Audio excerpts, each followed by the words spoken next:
Instituto Bico e Confraria Camões apresentam pela TV na Estante o 7º episódio de Conversar. A instigante epopeia por mares nunca dantes navegados da língua, da literatura, das linguagens. Hoje, na nossa epígrafe, 29 de setembro, exatamente há 112 anos, falecia o maior escritor da literatura brasileira, Machado de Assis. E há 473 anos, nascia o romancista e poeta espanhol Miguel de Cervantes. Quero apresentar a vocês este texto que tem a ver com Cervantes, chamado Ressarcimento. Já que te vais em boa hora, devolve-me a costela. Estamos quites, pois. Este é um poeminha meu, nada mais, nada menos do que belíssimamente, maravilhosamente ilustrado por J.A. E Cervantes, aqui, para cá, lá está Cervantes. Bela tela, professor. Esta tela foi um amigo meu que fez para mim. Gente boa, eu parece que conheço o traço. O caba é bom! Esse do calor.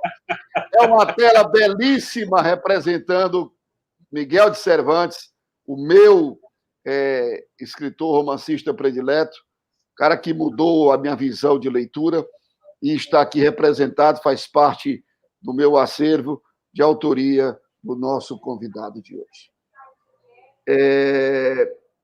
O mote de hoje, do nosso episódio de hoje, é um pouco de humor, por favor. O protagonista desta trama é mais um maranhense de Coelho Neto que aportou em Teresina para alegrar nossos dias. Semana passada foi a nossa amiga Lília Diniz. Hoje, o nosso novo convidado.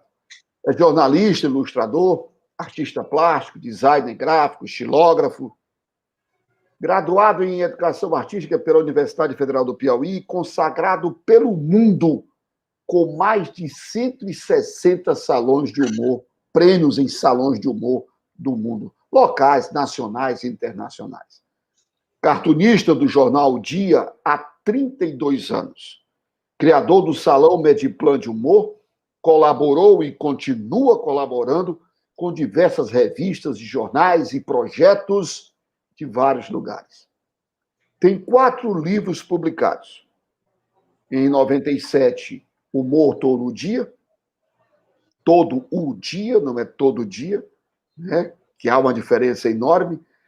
Parece que pegou aula de português com alguém.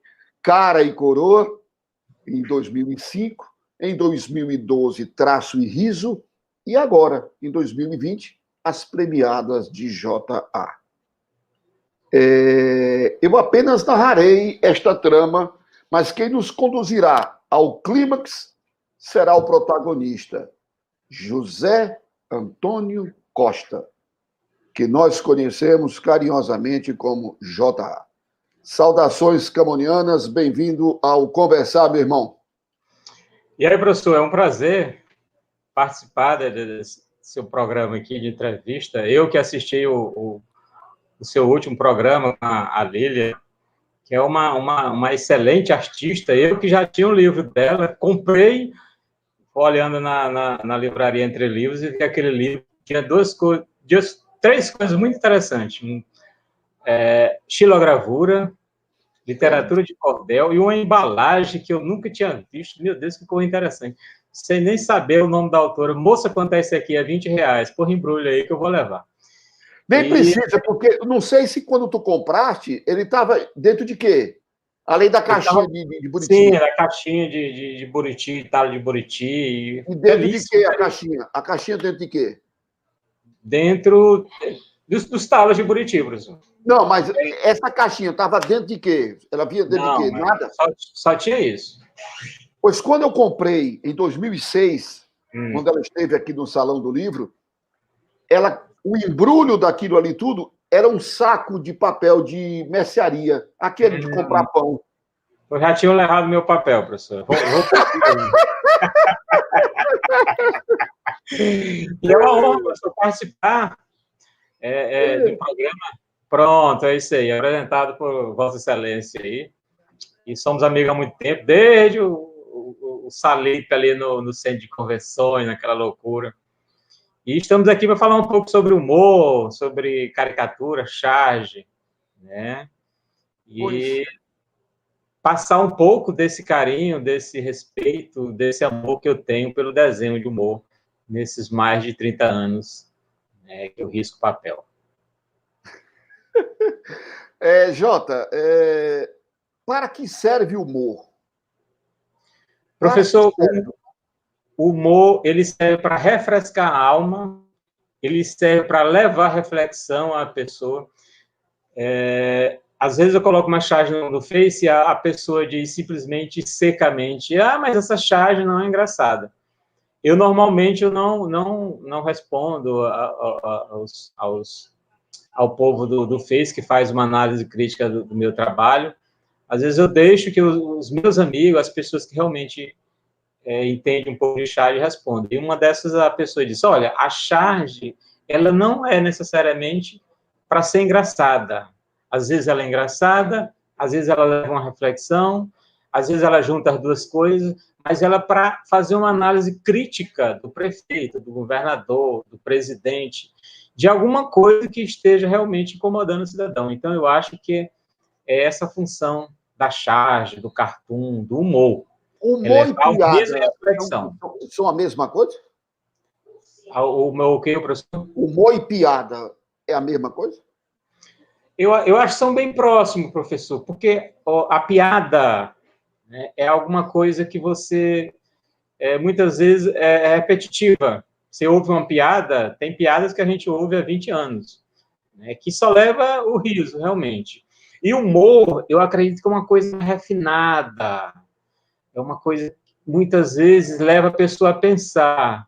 Por exemplo, o João Cláudio Moreno é um dos maiores humoristas do Brasil, e as piadas dele são interessantíssimas, leva a reflexão. A gente consegue perceber nas piadas do João o quão inteligente ele é, de como ele pega um assunto que está acontecendo no momento, faz uma análise e transforma aquilo ali numa piada, sem ser aqueles humoristas que simplesmente aprendem uma piada e saem reproduzindo ela aí. Então, eu acho que o humor é algo mais refinado, mais fino, que nem sempre todo mundo consegue entender, mas quando entende, diz, rapaz, que negócio. Então isso que você está dizendo, Jota, isso que você está dizendo joga por terra aquela brincadeirinha que a gente faz com as pessoas quando não entendem nada, assim, precisa desenhar? Quer que eu desenhe? Exatamente, professor. Tem alguns trabalhos meus premiados que os amigos meus chegam para mim e dizem, Jota, eu não entendi esse teu desenho. Eu digo brincando, não importa, não precisa você entender, o importante é que os jurados entenderam e foi premiado. Porque, às vezes, por exemplo, a charge, ela é sempre trabalhada em cima de um assunto que está acontecendo. Então, muitas vezes, para a pessoa entender a charge, ela precisa saber desse assunto, saber os elementos, porque, às vezes, numa charge, a gente fala de vários acontecimentos. Por exemplo, quando acontece alguma coisa no governo, a gente pega uma coisa do momento, os incêndios que estão acontecendo no Pantanal, na Amazônia, e faz uma ligação com uma ação do governo. Então, você precisa saber que o Brasil está tendo incêndio, você precisa saber essa ação desse governador para você compreender o desenho. Do contrário, se torna apenas um desenho. E a charge é muito mais do que isso. né? A charge é algo profundo, alguma coisa que é uma crítica, às vezes leve e às vezes muito forte. E às vezes o pobre do chargista é malhado por um amante do governo, do governo que esteja atualmente no poder, não só desse, mas dos outros passados, né, professor? Às vezes as pessoas criticam só porque esteja criticando o seu governador, o seu time, o seu político do coração. Perguntaram, uma passagem bíblica, que alguém pergunta a Jesus: Senhor, por que falais em parábolas? E ele responde: para que nem todos compreendam.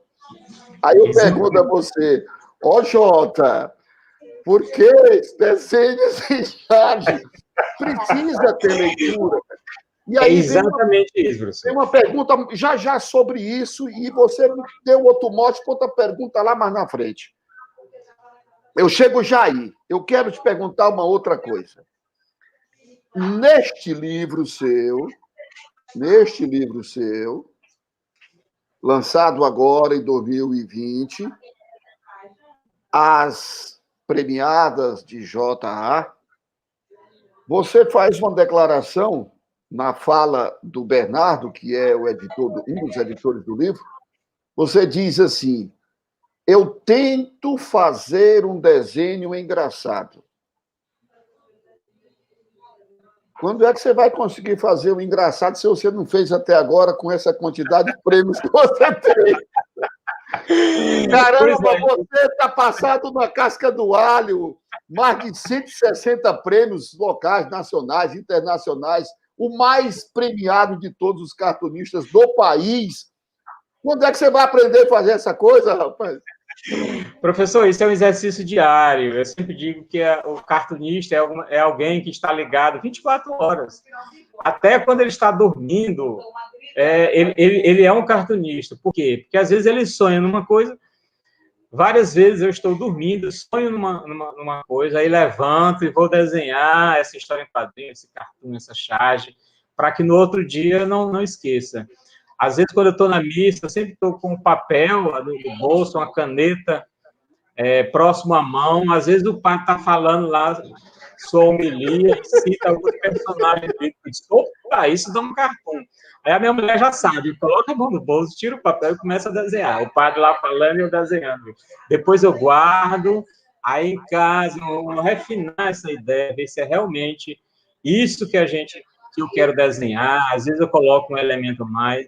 Ou seja, eu sempre estou procurando a melhor charge, o melhor cartoon, a melhor história em quadrinho, porque eu acho que o cartunista é aquele ser inquieto, sempre está melhorando o seu trabalho, sempre está melhorando a sua ideia, e eu sempre estou procurando melhorar o meu trabalho no Jornal Dia. Todos os dias eu recebo o Jornal Dia, fico olhando o desenho, fico procurando um defeito. Será que eu não poderia ter melhorado esse desenho? E muitas vezes o tempo é curto, às vezes eu gasto mais tempo, quase sempre eu gasto mais tempo criando do que desenhando. E às vezes tem um deslize no desenho, diz: rapaz, eu poderia ter melhorado esse desenho. Mas o trabalho do chargista é esse: é não se acomodar nunca, sempre procurar o melhor desenho, a melhor ideia, e as melhores a gente vai selecionando para os salões de humor, e tem, às vezes, a sorte de ser premiado, né, professor? A sorte não. Quem tem sorte é quem joga na loteria, rapaz. Isso é resultado de um trabalho, isso é resultado de competência, de criatividade. Essa mania que você diz aí, eu pensei que era só eu que tinha, de andar com um caderninho no bolso, andar anotando as coisas, acordar de madrugada. Que mal pergunte. A que hora da madrugada você costuma acordar com essas ideias? Às vezes já acordei 2 horas, já olhei. Eita, isso é hora da ideia aparecer 2 da manhã, mas eu acordo, desenho aqui. Eu tenho o hábito de acordar 3h30, 3h40, porque é uma hora um tanto esotérica para essas coisas. Tem um negócio aí por detrás. Essa coisa do perfeccionismo, de melhorar, você lembra que quando você produziu este desenho em cima do meu poema, não este aqui, atrás, o do poema, da abertura do programa, André, por gentileza, bota novamente aí aquele desenho do poema Isto. Você lembra da história desse texto, não lembra? Aliás, desse desenho, não lembra? Lembro, professor. Um projeto muito bom. Você tinha feito um texto, aliás, um desenho em cima deste texto. Eu não achei que representava bem a ideia do que eu tinha passado. O texto também foi modificado. E eu procurei você e disse, Jota, rapaz, vamos refazer esse texto, esse desenho. Eu queria passar isso, coitado. Você disse, esta é a versão final, já de o meu texto na originalidade dele e o desenho na leitura original do texto. Esse é um exemplo desse processo de digamos, criação, recriação, de estar fazendo sempre uma análise. Por exemplo, arte não está pronta nunca, né? Não, porque você essa arte acabada, né? Não, você sempre está aprendendo. Eu sempre estou aprendendo com meus colegas cartunistas, sempre estou aprendendo com textos, né, que eu leio muito, não só trabalho de outros artistas, mas textos, livros que só tem texto. Eu sempre estou assistindo muito filme para ver a concepção gráfica de cada cena. A gente quando assiste um filme no cinema, pensa que as coisas são muito simples.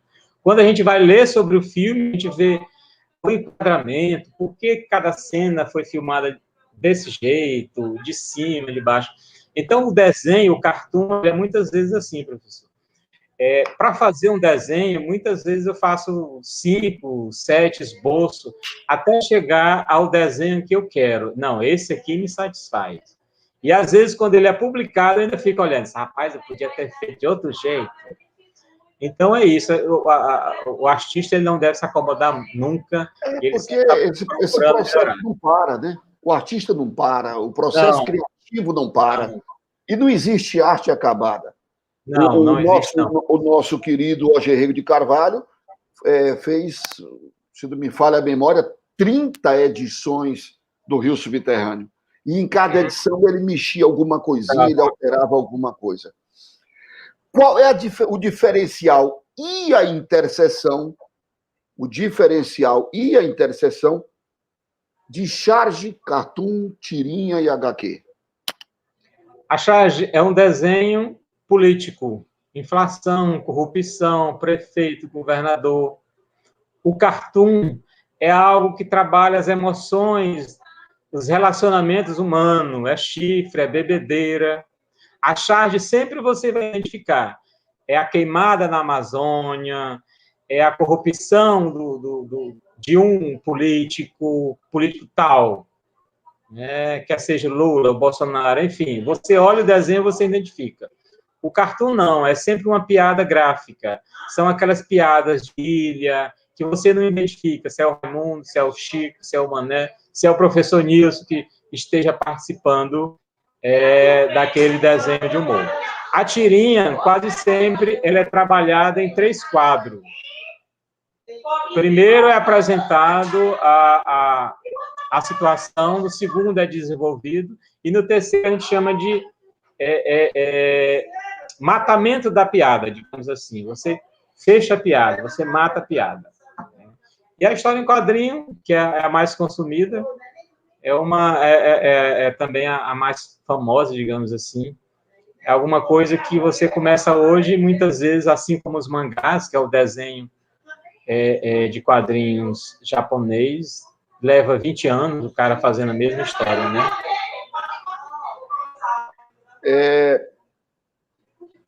A xilogravura representa o que em sua arte? Professor, eu sou um apaixonado pelas coisas do Nordeste, as cores, os personagens, Lampião, Maria Bonita, Cangaço, Cacto, os seus artistas. E aí eu sempre gostei de cordel. Eu lembro que na infância eu lia cordel para uns vizinhos, uns velhinhos lá que moravam perto de casa, que se reuniam à tarde numa árvore. Eu sempre ia lá ler cordel. Mas a xilogravura só entrou na minha vida quando eu conheci os trabalhos maravilhosos da professora Yolanda Carvalho, que tem um trabalho fantástico aqui no Piauí. E aí, quando eu entrei na Universidade Federal para fazer o curso de Educação Artística, eu tive contato com ela na Casa da Cultura, e aí a gente foi estreitando os caminhos e ampliando as amizades. Quando a gente precisou fazer um trabalho na universidade, no estúdio dela, e aí eu conheci 100% do trabalho dela e realmente me apaixonei. A professora Yolanda convidou alguns alunos para fundar o NUGRAP, Núcleo de Gravura e Pesquisa do Piauí, e eu fiz parte. E a gente sempre está produzindo alguma coisa na xilogravura. Fizemos algumas viagens para Pernambuco, lá conhecemos J. Borges, toda a sua história, e aí foi ampliando o meu amor pela xilogravura, que é algo que eu sempre digo que é um trabalho que envolve sangue, suor e lágrimas. Sangue, porque muitas vezes a gente corta, né, se corta nos estiletes, nas ferramentas de fazer xilogravura. Suor, porque é algo que realmente exige braço, força. Você tem que fazer rasgos na madeira, no MDF, e depois você tem que imprimir esse desenho, que mais uma vez você precisa de força. Normalmente a gente usa colher para que o desenho seja impresso.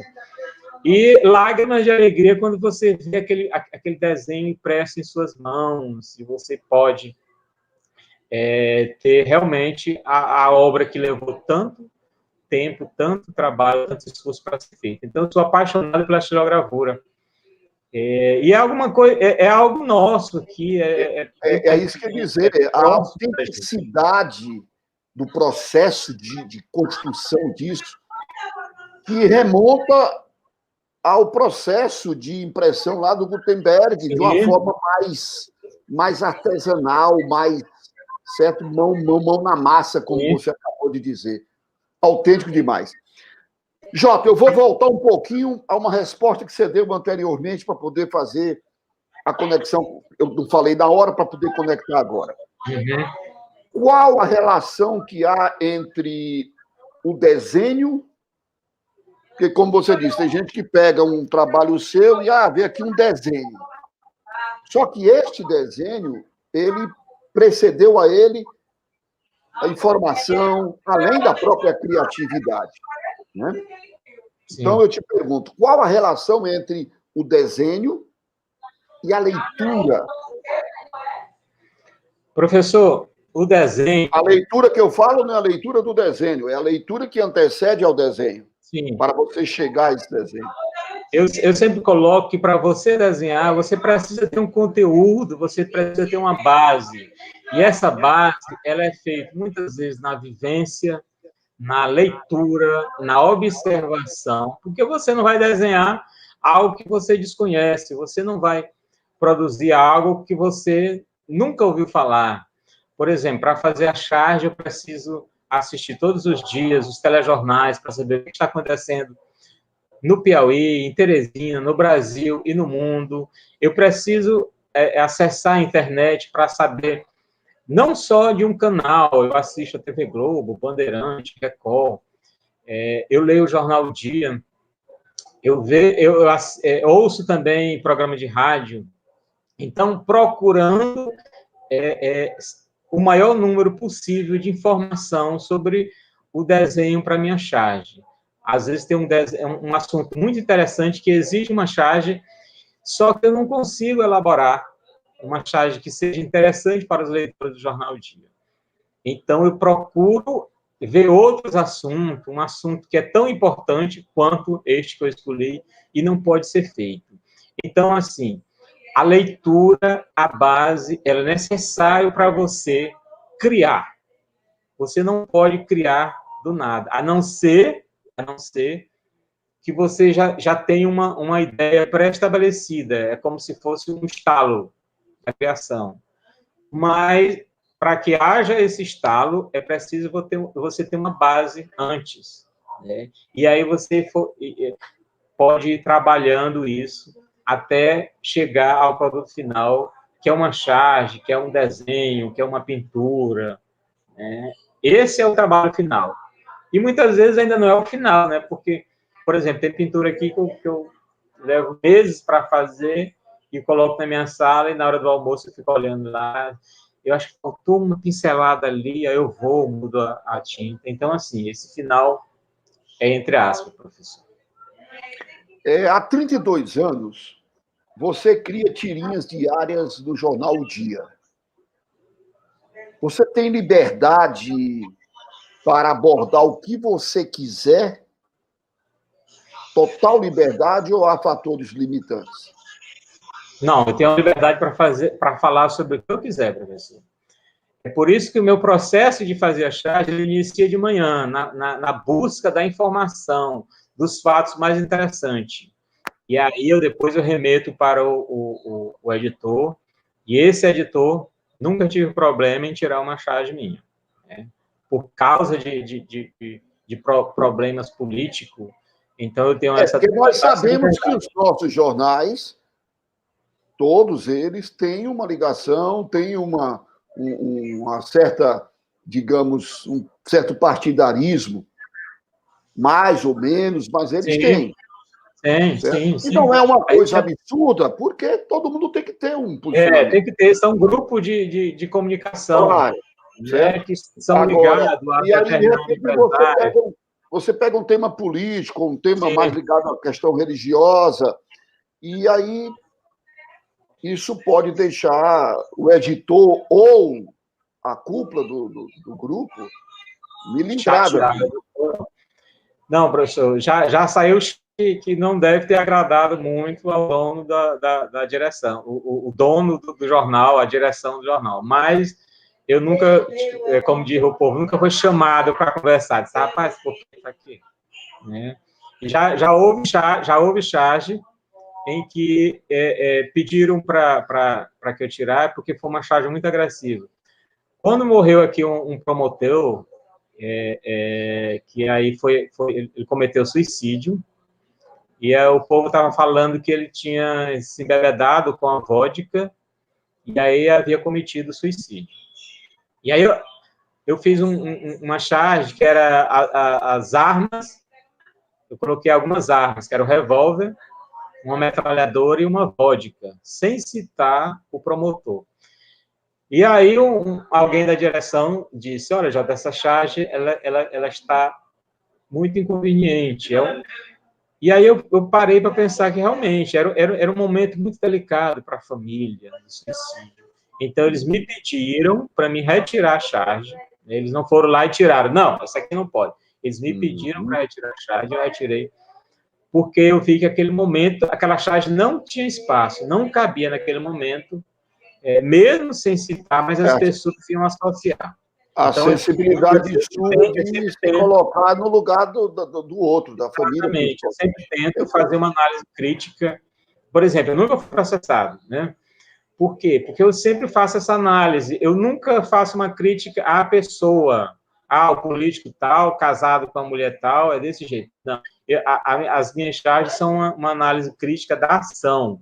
Fulano de tal está sendo acusado de ser corrupto, então eu vou colocar ele como saco de dinheiro, mas nunca envolver a família dele, a mulher dele, o filho dele numa charge, agredir. E nem precisa nominar. Nem precisa nominar. Exatamente. Então, eu tento fazer uma crítica que você coloca, sem agredir. Exatamente. Jota, quem é Garatujas em seu imaginário? Rapaz, Garatujas, eu acho que foi o Magalhães que colocou esse nome. Eu estava procurando o nome para uma meia página de humor que tinha aos domingos, né? E eu acho que conversando com o Magalhães, disse, rapaz, faz aí uma garatuja. Aí eu fui ver o que era garatuja, que é rabisco, mal feito, né? Ele disse, rapaz, que coisa interessante, é um nome muito bom. Aí coloquei o Garatujas nessa minha página, que saiu aos domingos, do Caderno Metrópole, do Jornal Dia. Então, é assim, é algo mal feito, rabisco, né, que tinha tudo a ver com o que eu fazia, não que era mal feito, mas o nome ele tem um som muito interessante, Garatujas. Muita gente não sabe o que é, mas é um nome muito, muito, que soa muito bem, digamos assim. O curumim já que você falou de nomes e significados, curumim, no Tupi-Guarani, nada mais é do que criança. Sim. O curumim, que é o caderno infantil semanal, é seu projeto para crianças. Há um motivo especial? Professor, Formar um novo público? Ou porque as crianças são mais receptivas? Ou porque as crianças são mais inteligentes? eu acho que as duas coisas. As crianças precisavam de um espaço onde eles poderiam ter um material dedicado a elas, as crianças poderiam interagir com o caderno. A gente fez durante muito tempo passatempos para colorir, para completar. Enfim, a gente queria um encarte para as crianças com a linguagem das crianças e com o que as crianças gostariam de ler no jornal. Ele foi criado pela Ceissa, que era uma revisora e diagramadora do jornal, que, primeiramente, a gente começou com uma página, e aí a gente passou, acho que uns 3 a 5 anos, depois ele deu uma paradinha, e a Ceissa retornou no formato tabloidezinho, pequenininho, e fez sucesso até antes desse vírus aparecer, até o início do ano ele estava saindo. Aí o vírus chegou, acabou com tudo, acabou com o pau do curumim. E aí eu sempre fazia uma tirinha no caderno, né, trabalhando essa questão do universo infantil indígena, que muitas vezes era um assunto também que a criança participava, criança urbana. E tem centenas de tirinhas aqui. Quem sabe no futuro eu não lanço também um livro com as tirinhas do curumim. Com certeza. Agora você vê que no nosso imaginário, muitos de nós, principalmente dessa geração antes internet, né? Muitos de nós começamos a ler a partir de histórias em quadrinhos, Sim. de HQs. Tivemos acesso ao livro formal, o livro mais denso, o começo, o pontapé, a aproximação, a abertura para esse mundo da leitura, para muitos de nós se deu pelo HQ. Isso fez com que nós depois desenvolvêssemos uma leitura mais profunda. Então, veja que no processo de leitura, de trazer a criança, o desenho, a história em quadrinho, e todos os outros elementos que compõem esse universo do desenho são uma isca maravilhosa para isso. Sempre foi e agora mais do que antes, né? Jota, o teu traço tem o que teu traço tem de tão diferente que já te deu mais de 160 prêmios pelo mundo afora? O que teu traço? O que você, criticamente, numa autocrítica, o que o traço do J tem que do H não tem, do B não tem, do C não tem, do X não tem? O que o traço tem de diferente? Eu acho que é a crítica, né? Eu critico o ser humano, eu critico o político, eu critico a igreja, eu critico as relações entre homem e mulher, o casamento, o namoro, a brincadeira da criança, a inocência da criança ao falar dos governantes, dos prefeitos. Enfim, eu sempre no meu trabalho, eu tento fazer essa análise crítica, às vezes engraçada, às vezes que leva uma... eu sempre tento fazer uma análise de salão a salão. Por exemplo, tem uns salões tem uns desenhos que fazem mais sucesso em Piracicaba. Tem outros desenhos que o pessoal de Volta Redonda gosta mais. Então, antes de enviar o trabalho, eu faço uma análise. O que é que esse pessoal gosta mais? Tem uns salões, no Salão do Irã, que eles gostam muito do desenho que leva ao pensamento. As pessoas olham e não tem nada de engraçado, os personagens não são engraçados, mas tem uma mensagem muito forte na relação do ser humano com o meio ambiente, com o urbano, com as florestas. Então, sempre quando eu vou enviar um desenho, eu faço uma análise do salão.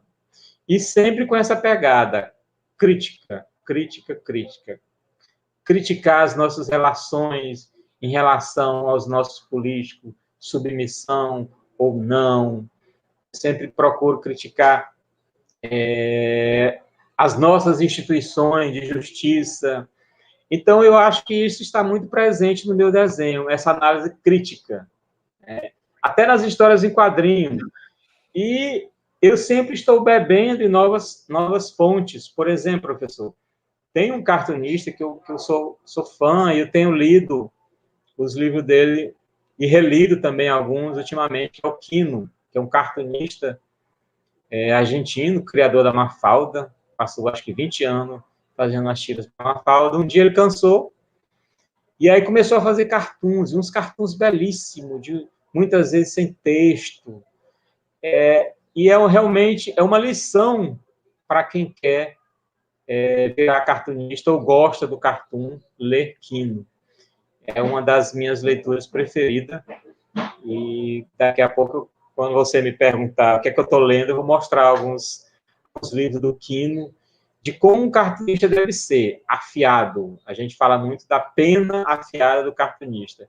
Eu acho que o Quino é um desses cartunistas, e eu procuro me espelhar nos desenhos dele, professor. Você acha, então, que a sua arte, como de outros grandes nomes, Brasil e o mundo afora, ela precisa da política, das falhas da política,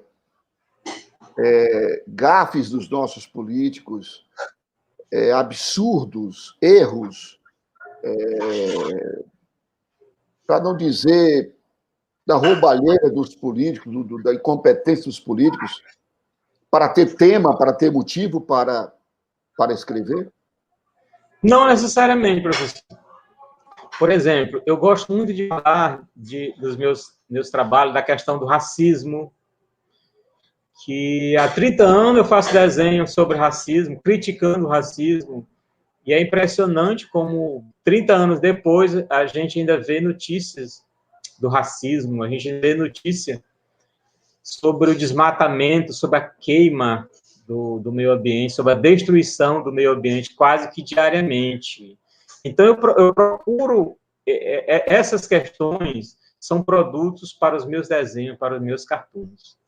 Os políticos, eles participam também, mas não 100%. Eu gosto muito do cartoon. Como eu falei, a charge, ela é tecnicamente mais fácil de fazer do que um cartoon. Porque a charge ela surge a partir de um acontecimento, de uma ação de um político. O cartoon, não.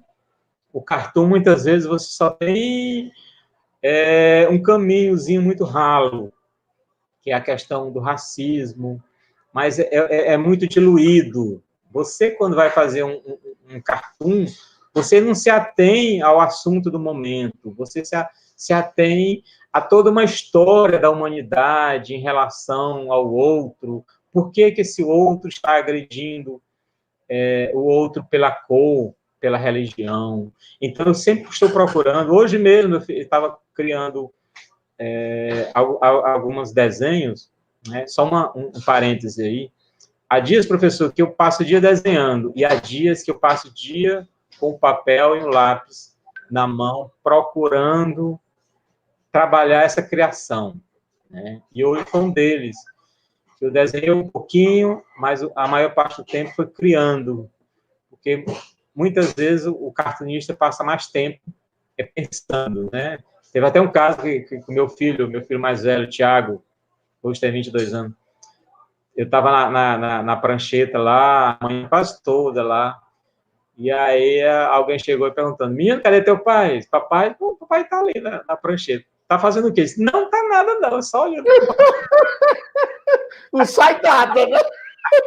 Não tá fazendo nada, só olhando o papel lá. Competente, o dia todo não sai um traço. Ai, que ser assim. A mãe dele cuidando da casa e tudo, fazendo as compras. E o pai não, é só olhando o papel em branco lá com o lápis na mão. Não está fazendo nada, não. A minha irmã mais velha é professora universitária. E tem duas moças que trabalham com ela há mais de 30 anos. E ela gosta, como muitos de nós, leitores, de estudar e ler durante a madrugada. Eu sou bicho da noite. E um dia a moça que trabalha com ela chegou já amanhecendo o dia e ela estava em pé, em torno da mesa. Ela gosta de estudar em torno da mesa, levanta, coisa e tal. E aí a moça chegou, olhou e disse assim: doutora, eu pensei que a senhora fosse uma mulher inteligente, doutora, mas desde que eu entrei aqui, a senhora estuda desse mesmo livro e nunca aprendeu. Quer dizer, papai está ali tentando, não sai um traço, um risco. Ruim. Em branco, não, mamãe já fez muita coisa, mas papai mesmo. Jota, você é mais conhecido artisticamente, profissionalmente, reconhecido lá fora do que aqui? Professor, eu diria que é meio a meio. Meio a meio. Porque não tem como eu medir essa questão de que ser mais conhecido lá do que aqui.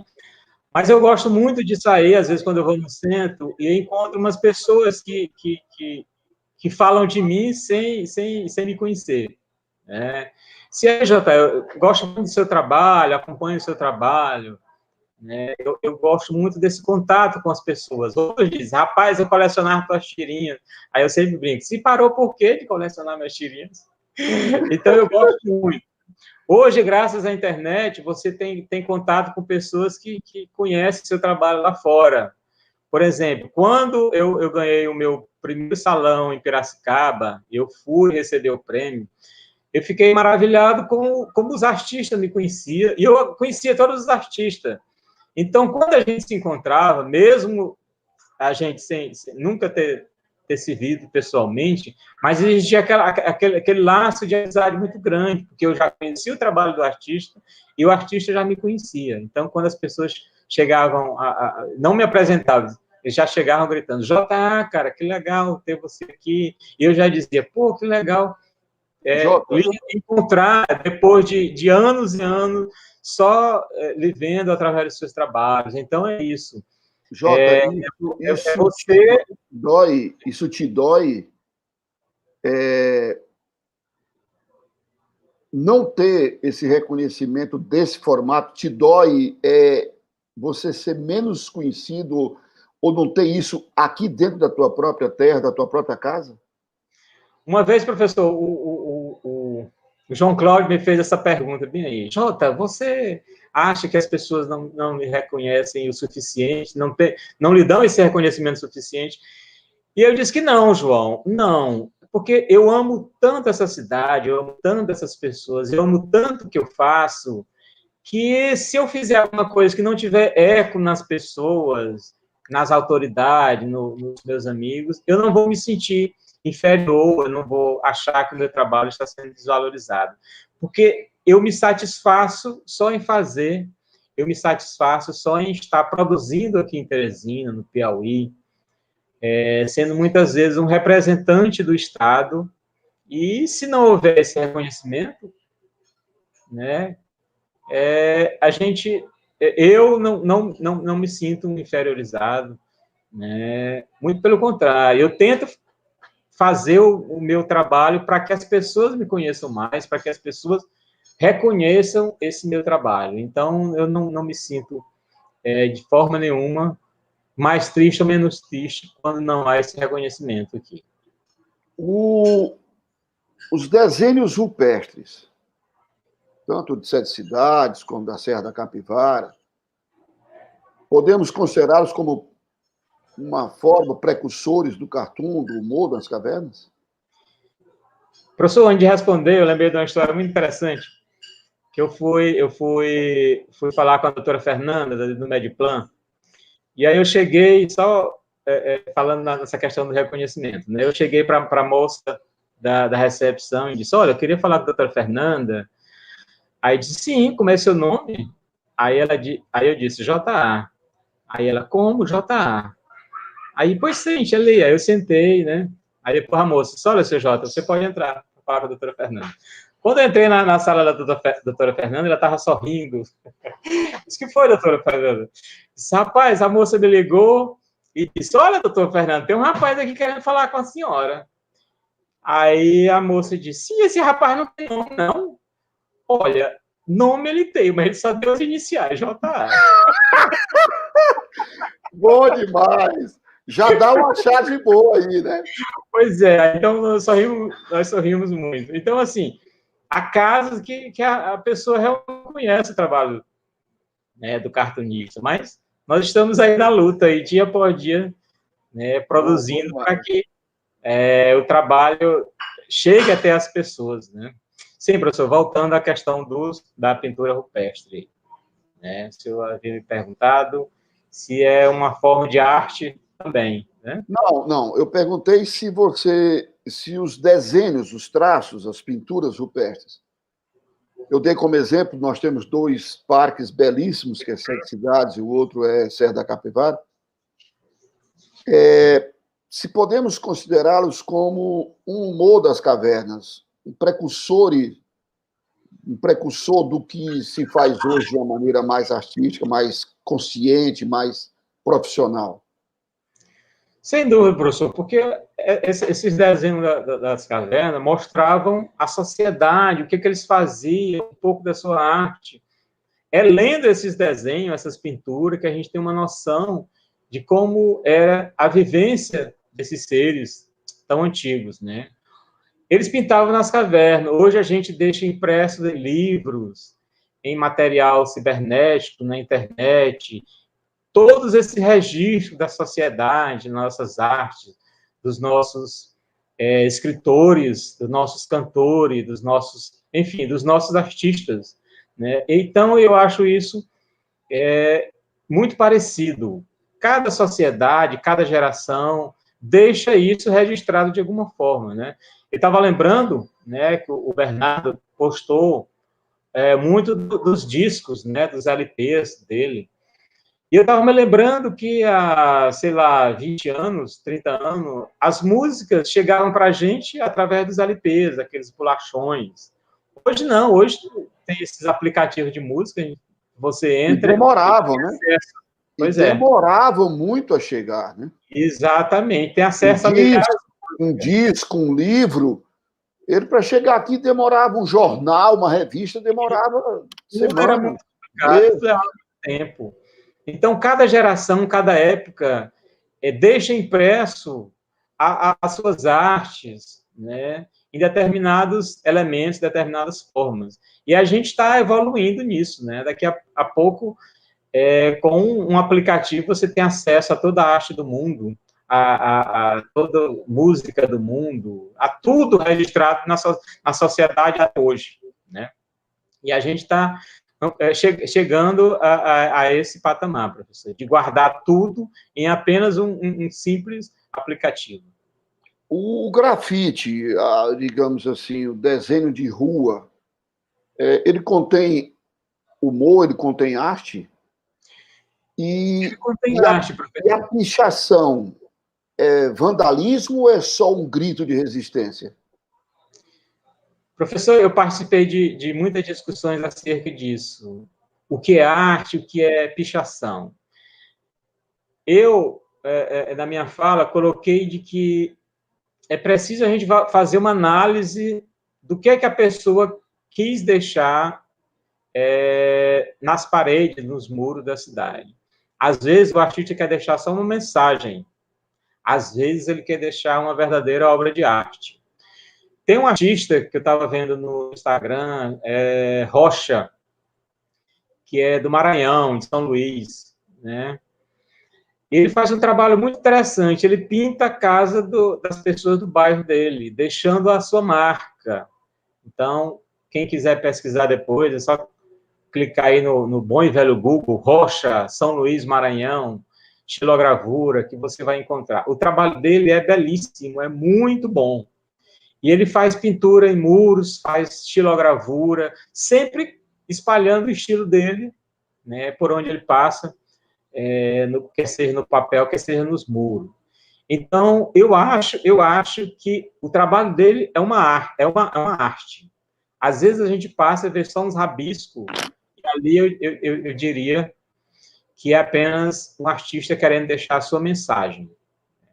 Não necessariamente um trabalho artístico, não necessariamente um trabalho que, se tirarmos daquele muro e levarmos para uma galeria, vai ser vendido por milhões, né? Como existe um artista aí que ele tem uma técnica de chegar no muro e arrancar aquelas pinturas e levar para os museus através de telas, né? São verdadeiros desenhos. Nesse caso, né, é uma arte. Então, eu acho que é preciso a gente separar, às vezes, o que é que o artista quis fazer, deixar uma mensagem ou deixar uma obra de arte. O que houve com o Salão Internacional de Humor do Piauí?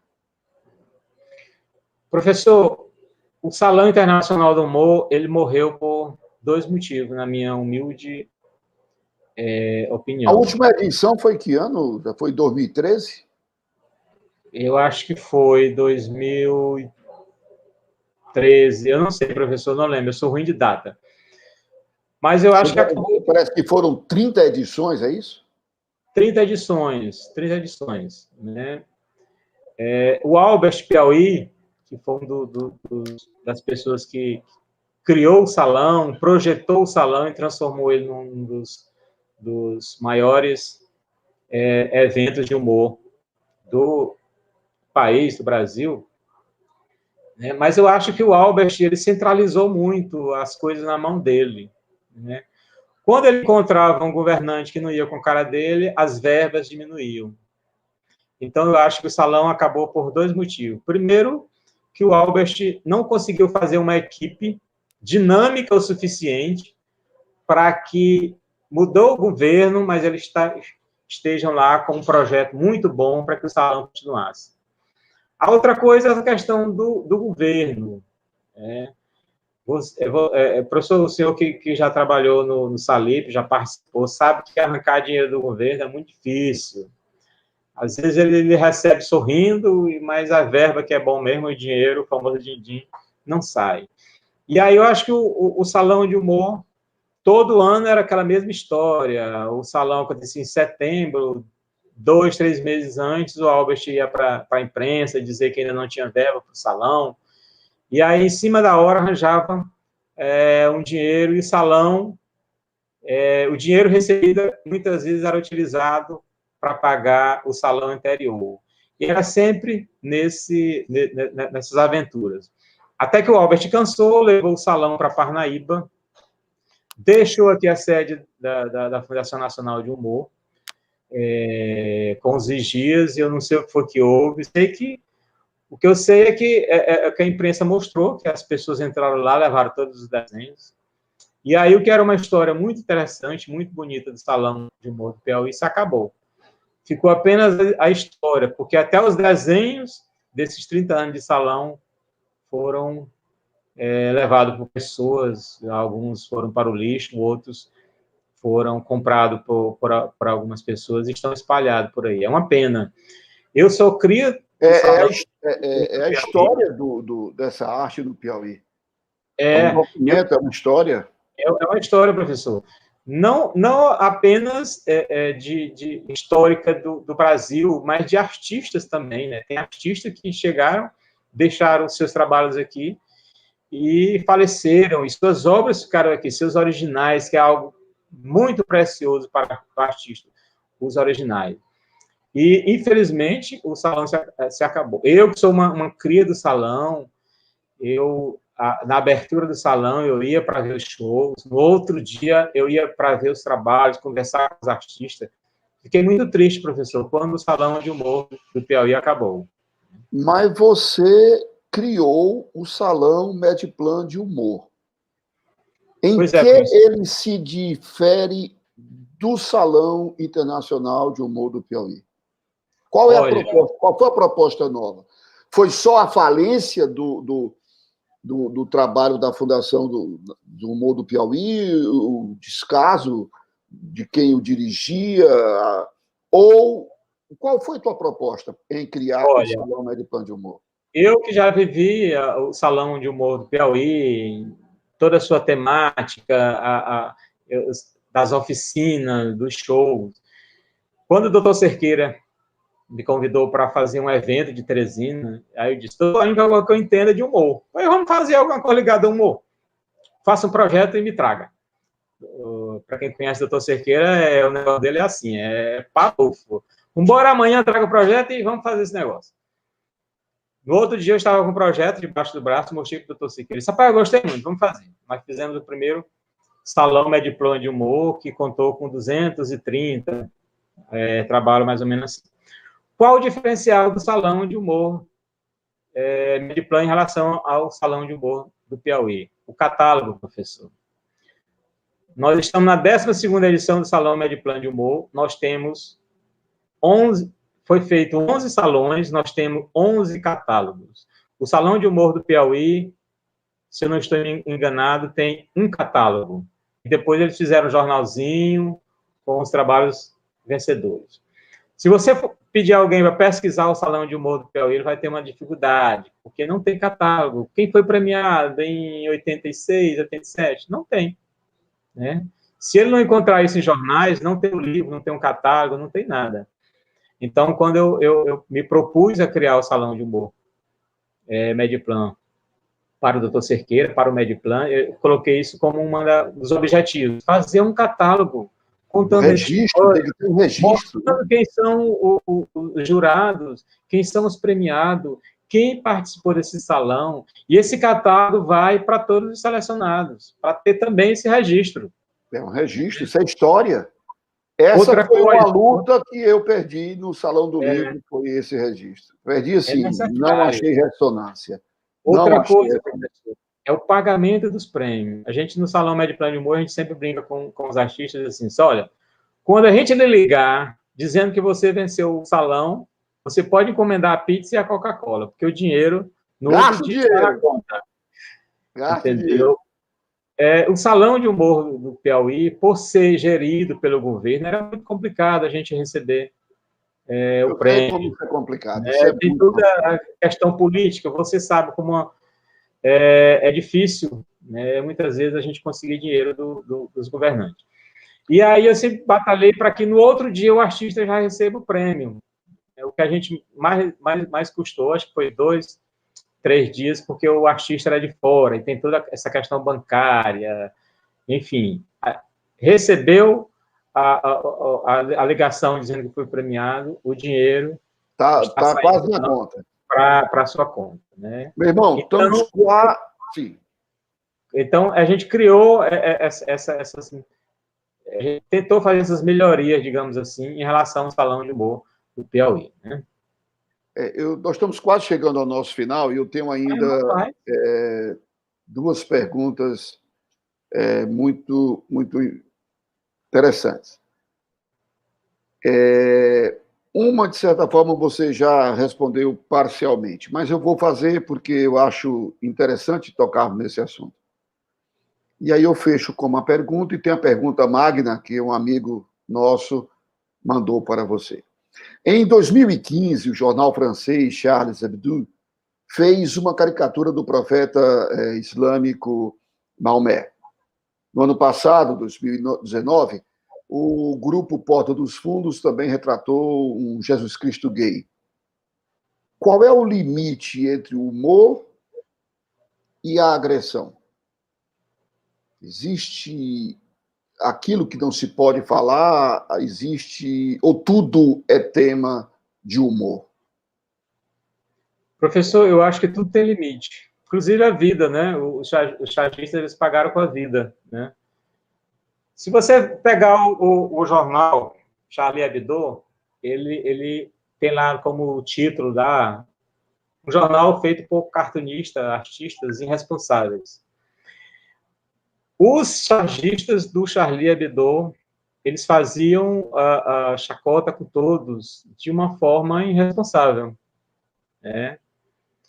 E, infelizmente, eles atingiram umas pessoas que não admitiam isso. O humor, ele tem um limite até onde esse humor vira agressão.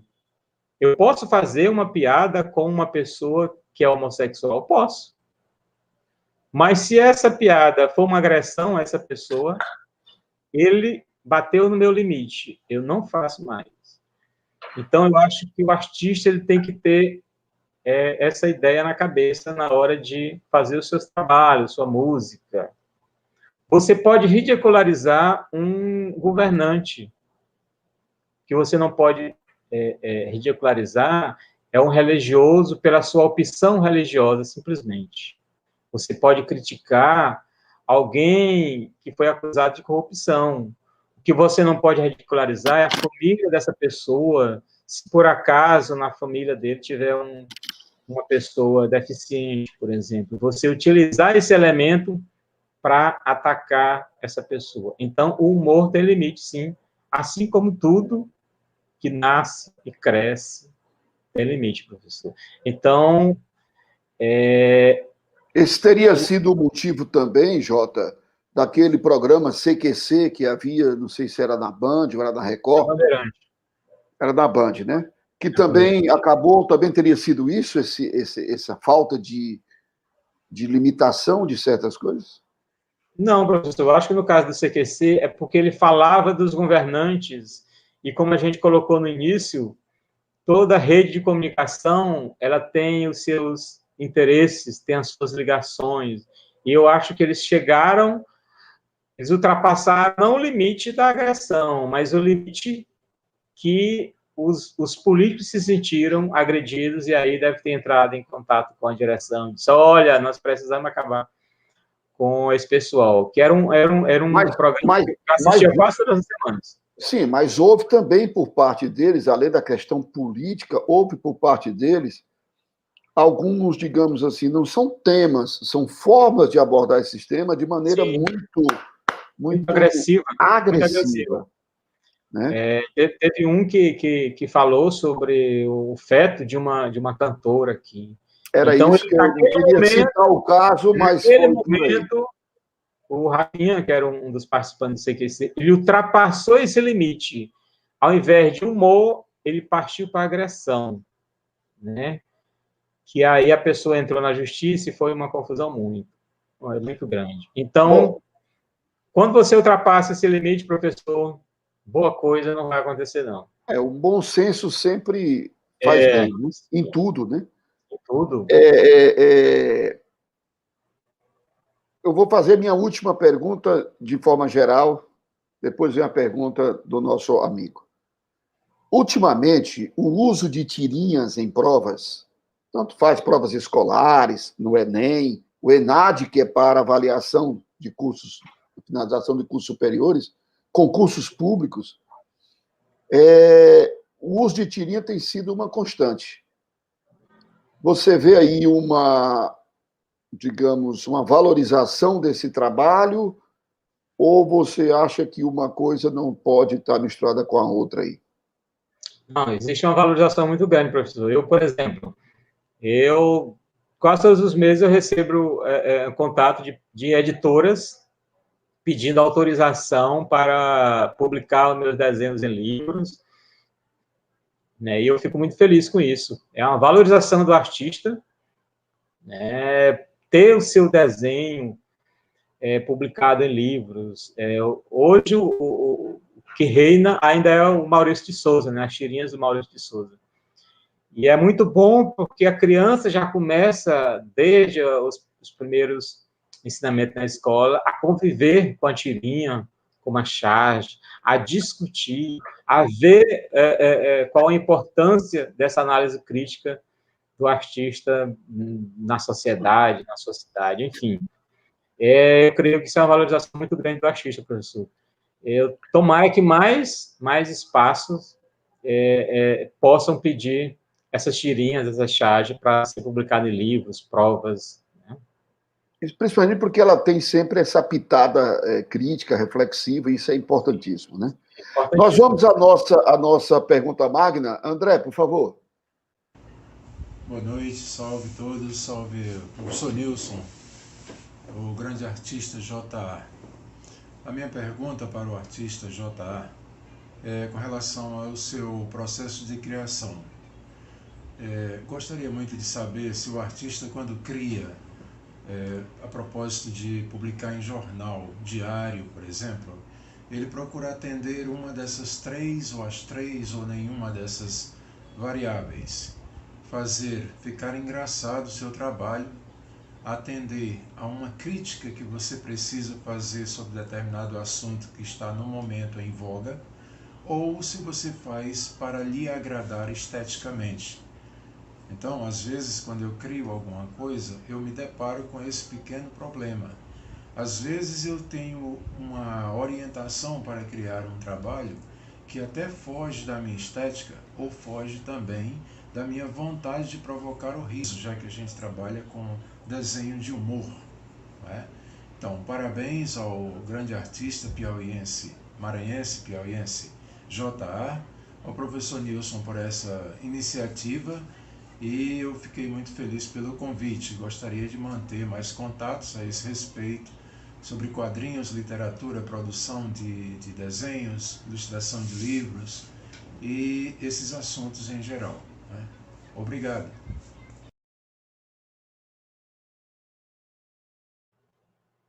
Muito bem, professor.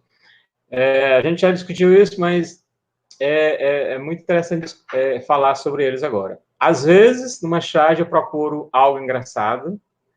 Às vezes, levar a reflexão. O ideal é que seja engraçado, que traga reflexão. E, quase sempre, a melhor charge é a que tem as três coisas. Que seja engraçado, que traga uma análise crítica e que me agrade, né, em termos gráficos, elementos, né, de textura, de balão, enfim, né, a concepção gráfica. E é uma coisa que eu sempre estou atrás, todos os dias. Mas o principal é que traga uma mensagem crítica no meu desenho de charge, né? Se eu conseguir um sorriso, pô, legal. Se eu conseguir me agradar graficamente, pô, legal. Mas o principal, o primeiro objetivo é essa análise crítica, né? É trazer essa reflexão, é apontar a ferida do governante, do prefeito, né, do presidente, do governador, é mostrar, muitas vezes, com um desenho simples, a força da pena do artista.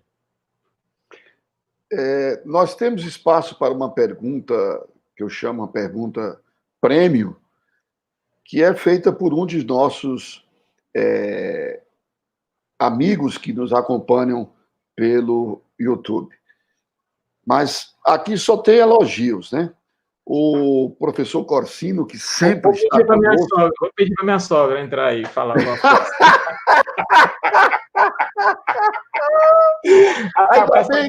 Ainda bem que sogra não sabe desenhar, porque senão seria um desastre. A poetisa Concita, do Rio de Janeiro, o radialista, jornalista Mariano Rezende, que sempre está conosco, a amiga, também poetisa Luciane Tobler, a Maria Querubina, amiga querida de Fortaleza, Ceará, o professor de História Cláudio Nunes, a amiga Janiele Broder, advogada de Parnaíba, o grande amigo José Raimundo, na área de educação aqui do Piauí, professor Andrade, de português, o nosso presidente da APL, Zósimo Tavares, né, fazendo grandes elogios aqui a você, a Marta Luz, que é uma outra poetisa, que é de Recife atualmente, está morando em uma outra cidade, mas ela é de Recife. Norma Sueli, nossa amiga jornalista também, o professor, advogado Francelino Lima, Francelino de Jesus, E aqui o Mariano disse uma coisa interessante. Conversar tem um defeito sério. Eu fiquei preocupado, disse, nos prende atentamente na conversa, que nos instrui muito e também nos dá a oportunidade de conhecer pessoas de uma grande sabedoria. É gostoso assistir. Então, são colocações. A Mara Fomentão, do Paraná, Ana Carolina de Picos, a Cristiane Pacheco, aqui de Teresina, a Zuleide Tiradentes, de Maringá. Então, nós temos gente espalhada e gente recorrendo para poder. Que maravilha. Eu estou vestindo aqui a nossa camisa, a nossa camisa do Poesia à Vista, aquele poema lá do quadro, aqui o poema, é uma tentativa nossa de levar a poesia de uma outra forma. Você receberá a sua, né, essa semana ou na próxima. Vamos para a parte final, nós já passamos do nosso tempo, mas vamos para o nosso desfecho, o nosso epílogo de hoje. Qual livro você está lendo? Professor, na verdade são vários, eu não consegui escolher o livro. Eu acabei de ler Maria Bonita. Como eu falei, eu sou apaixonado pelas coisas do Nordeste, e aí entro lá para o peão. Tem um livro que eu iniciei agora, do nosso amigo Enéas Barros. Só li uns 10 páginas, mas é muito bom. Eu tenho quase todos os livros do Enéas Barros e indico, que é muito bom. Comecei agora a ler esse escritor que eu não conhecia, mas estou gostando muito do início da história. Crispim e a Sétima Virgem conta um pouco da história da nossa maior lenda, Cabeça de Cuia. Eu estou lendo alguns quadrinhos do nosso amigo Bernardo Aurélio. Tem um parceiro, professor Wilson Serrani, que, apesar de ser professor de física, né, trabalha a cultura de uma forma muito competente, já lançou alguns livros. O cara jura que ele é professor de arte, mas não, ele é professor de física. Professor Wilson Serrani. Fizemos esse livro aqui em parceria. Grande estudioso, grande pesquisador do Luiz Gonzaga, tem um programa sobre o Luiz Gonzaga, participa de tudo que é sobre o Luiz. É uma pessoa muito apaixonada pelo Luiz Gonzaga. Exatamente. Então, é um grande parceiro de trabalhos. Tem alguns livros que ele vai lançar agora, e esse acabou de lançar, professor, aqui, o Radioatividade na Literatura de Cordel. Tem duas coisas que eu gosto, que é o cordel e também ilustrações que lembrem a estilogravura, do qual eu também sou apaixonado, né? Então, são esses livros que eu estou lendo. Esse aqui, eu acabei de pedir pela internet, chegou agora esses dias, como eu lhe falei, é um livro do Quino, cartunista argentino, criador da Mafalda. Então, eu pedi 3 livros do Quino e estou apaixonado pelos desenhos, pelas ideias dos cartoons do Quino. E dos seus livros, qual deles você indicaria para ser lido? Professor, eu indico As Premiadas do JA, né, que é um livro que eu lancei através da plataforma Catarse, que é uma vaquinha virtual, onde as pessoas que gostariam de ter o livro pagam antes para o livro ser produzido e recebem em casa. Então, o livro que eu indico, meu, é As Premiadas do JA, e estou trabalhando no volume, a ideia era lançar isso aqui em 3 volumes, e não deu, né, por causa do coronavírus. E aí eu coloquei o projeto do meu livro no CIEC, que é uma lei de incentivo à cultura, aqui do Estado, foi aprovado, e aí a Equatorial escolheu algum desses trabalhos para patrocinar, e o meu livro foi um desses projetos. Então, a Equatorial patrocinou meu livro, eu estou trabalhando nele, devo entregar na gráfica até o dia 20 de outubro. Esse livro vai ter todos os meus desenhos premiados. As premiadas JA tem cerca de 35, 40 desenhos, e nesse livro que eu vou lançar até novembro, tem a maior parte desses desenhos premiados, cerca de 160, né, desenhos. Mas, por enquanto, eu indico esse aqui, que é esse premiado JA. Você encontra na quinta capa. Você pode entrar no meu Instagram, Cartunista JA, fazer o pedido. No meu Face, JA Costa. Custa apenas R$30, você recebe em casa. Se for para pegar na quinta capa ou na redação do jornal, você só paga R$25. E aí, se você quiser, tem alguns dos meus desenhos premiados. Algumas charges, como esse da Dilma aqui, falando do golpe. Tem algumas charges que, apesar de ter sido feita há 10, 5 anos, elas continuam atuais. Falam da questão do racismo, como esse premiado em Piracicaba. Fala da questão da violência policial, como esse premiado no Salão de Humor de Volta Redonda, que parece que aconteceu, parece que foi feito na semana passada. Tem essa questão da pedofilia, né? Tem uns cartoons que eu tento fazer apenas engraçado, né? Tem falando sobre o meio ambiente aqui, que é um dos temas que eu gosto muito, meio ambiente, do desmatamento, né? Tem um falando da questão dos cartunistas que fazem seus desenhos, aqui foi premiado em Portugal. Enfim, professor, esse é meu livro que eu indico para as pessoas, né? Certo. Então, vamos à nossa pergunta última. Dentro do universo do humor, cartoon, HQ, qual é a pergunta que não quer calar? Professor, a pergunta que não quer calar é: cartunista tem um partido político? Tem um candidato? Tem um grupo político? E a pergunta, eu responderia essa pergunta: não. O Aroeira disse que o cartunista é de oposição sempre, inclusive da oposição. Então, os desenhos com análise crítica que eu acho que eu faço hoje contra o Bolsonaro, eu já fiz com a Dilma, já fiz com Lula, só não fiz com o Collor porque não é da minha época, mas se eu tivesse fazendo charge nessa época do Collor, eu também faria do mesmo jeito. O cartunista ele tem um trabalho de criticar a ação dos políticos, né? Ou de algum evento na sua cidade. Mas esse é o trabalho do cartunista, criticar, criticar, criticar.